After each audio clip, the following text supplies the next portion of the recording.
Alright, naikabit ko na ang bagong brake booster. So ngayon dito naman tayo sa clutch booster. Ito, brand new rin ito. So bago yan ay hihigpitan ko muna itong lock nut sa kanyang fork. Nasa tamang adjust na ito. Na-adjust ko na ito sa kanyang pedal. So ilalak ko muna ito. Baka makalimutan pa.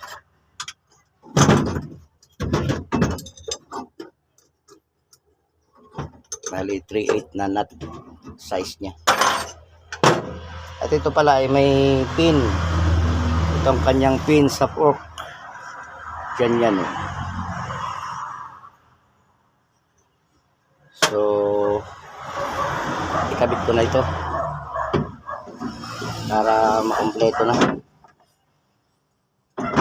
May 4 ito na tornilyo.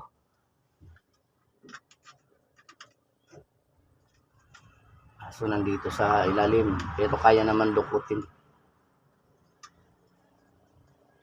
Hindi na kailangan tanggalin yung buong pedal kasi nadudukot naman, maluwag naman siya.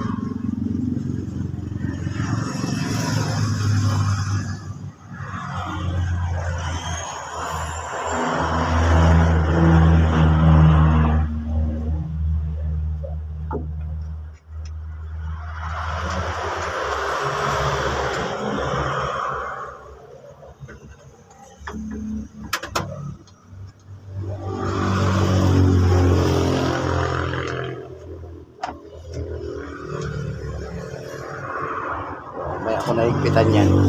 Kakabit ko muna yung bagong clutch master.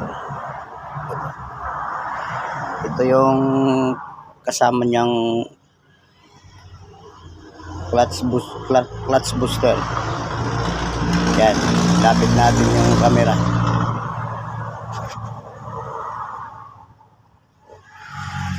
Dito siya nakalagay.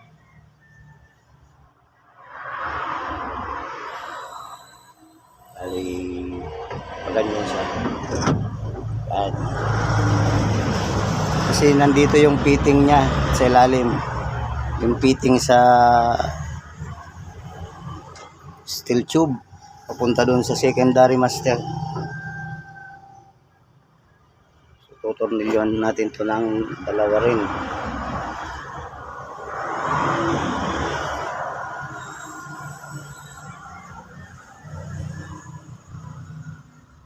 Saan yung brake fluid?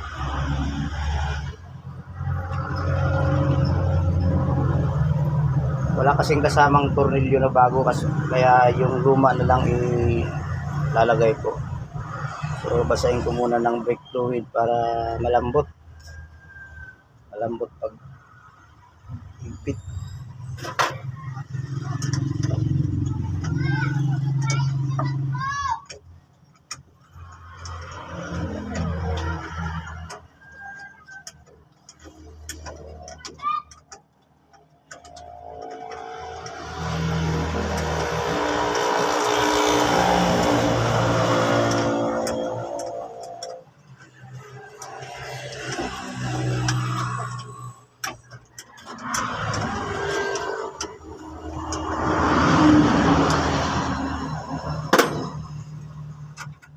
Ipapasok ko na itong fitting niya.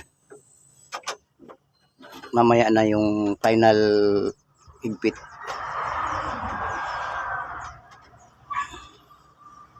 Kasi magbi-blading pa naman ito.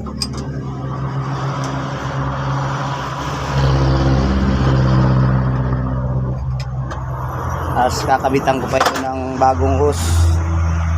Yung sa brake fluid hose papunta dun sa reservoir ng brake fluid nandun sa kabila. Parehas rin ng sa preno. Halos 3 linya ito ng hose. Yung isa sa clutch dito, clutch master.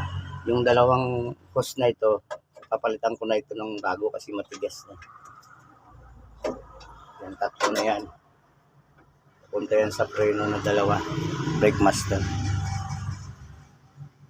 So yan lang muna for the meantime. At medyo tanghali na. Nagugutom na rin ako at kakain muna tayo.